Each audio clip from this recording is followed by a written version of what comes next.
I was stood outside a Starbucks in Seattle, in America, when I first started to ask the question about why do we make everything so complicated. Let me tell you where it started. So there I am, and the reason I'm stood outside a Starbucks in Seattle is because it's the world's first Starbucks, and it's like a mecca for people that love Starbucks. And I thought, I've got a queue and I've got to order a coffee from this first Starbucks so that I can tell all my friends I'd been there. Anyway, I was queuing for over an hour because the queue went back for over a kilometer.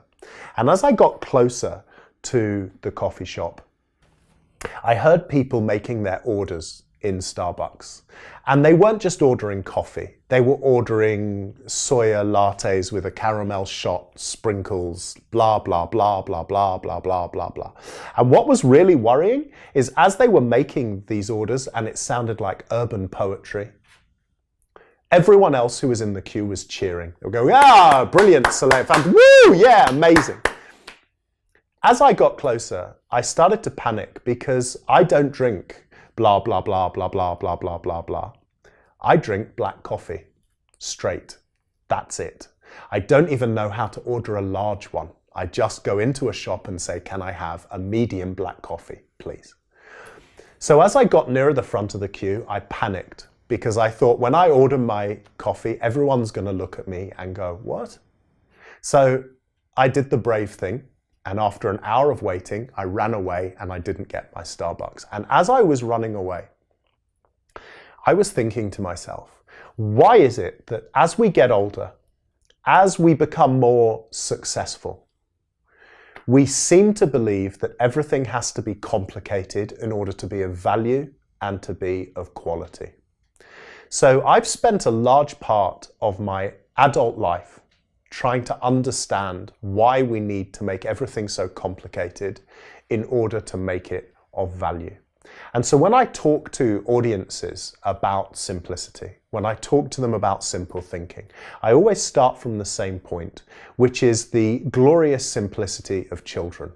Children come up with incredibly simple solutions to complex problems every day of their lives.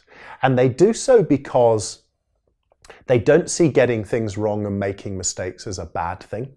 They see it as part of their learning journey.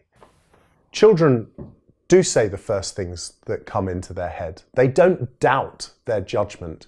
And the problem is, as we get older, we start to believe that we can only be clever if we have complex things to say. And therefore, we don't trust our instincts. We don't trust our judgment. We don't trust ourselves and our experience enough.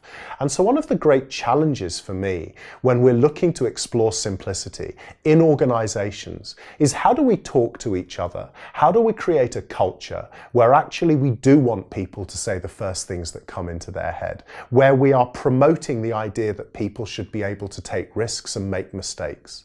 You know, one of the things I learned from my time as an educator was that you learn nothing new by getting something right. You only ever learn something new from the point of a mistake, the realization you don't know something, or the realization that you can't do something. And therefore, what we have to do in our corporate organizations is stop growing into the game where we only say the things we expect that other people want to hear. And we trust our judgment more, we trust our curiosity more, and we trust our simple thinking.